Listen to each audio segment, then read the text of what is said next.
យប់នេះភ្លៀងធ្លាក់តិចតិចភ្លើងទីក្រុងភ្លឺស្រស់ម្លេះកែស្រានៅលើទីនចិត្តខ្ញុំដើរទុំលេង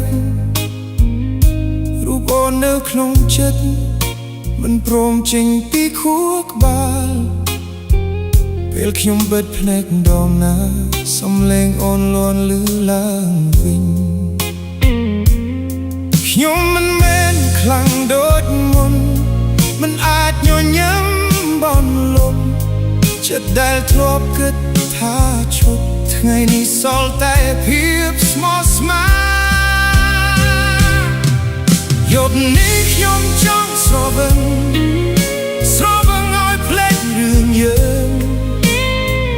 ឲ្យអារម្មណ៍ឈឺចាប់លងបាត់ក្នុងអាកាសយប់នេះខ្ញុំចង់ស្រវឹងមិនចង់គិតពីអូនទៀតបើភ្លេចអូនមិនបានសូមឲ្យស្រវឹងជំនួ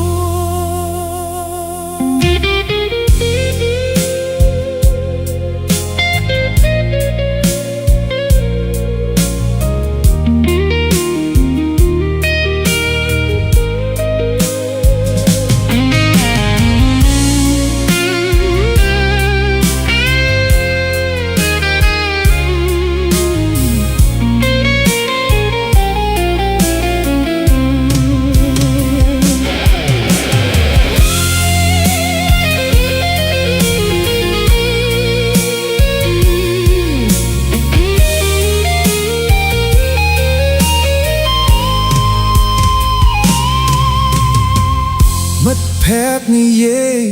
លួងលោមថាពេលវេលានឹងព្យាបាលតែពេលវេលារាល់យប់ធ្វើឲ្យខ្ញុំឈឺជាងមុន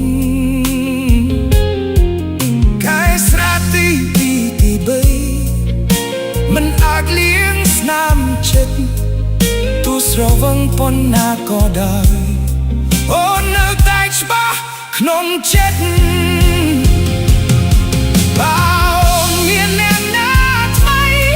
សូមឲ្យគេស្រឡាញ់អូនខ្លាំងខ្ញុំសុខចិត្តជាមនុស្សសំណេះដែលស្រវឹងក្នុងអាដីយប់នេះខ្ញុំចង់ស្រវឹងឲ្យភ្លេចស្នេហ៍ទូតព្រឹកស្អែកនឹងឈឺវិញក៏ខ្ញុំយល់ព្រមដែ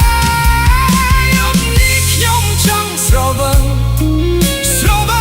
ជាមួយទឹកភ្នែកព្រោះមនុស្សដែលខ្ញុំស្រឡាញ់